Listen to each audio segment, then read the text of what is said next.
దొరైన వేసేసావు. నిన్నెలారా వదిలేమంటావు? అన్నా, నేను మీకు ఏ రకంగానూ ఉపయోగపడినన్నా వద్దన్నా.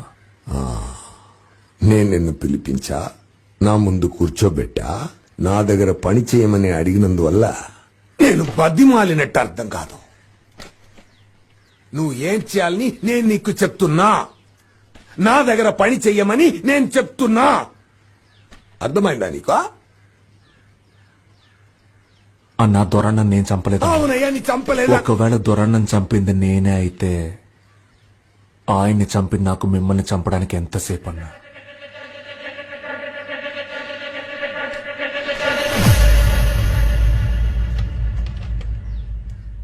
కానీ నేను చంపలేదన్నా. నేను బయలుదేరతాను.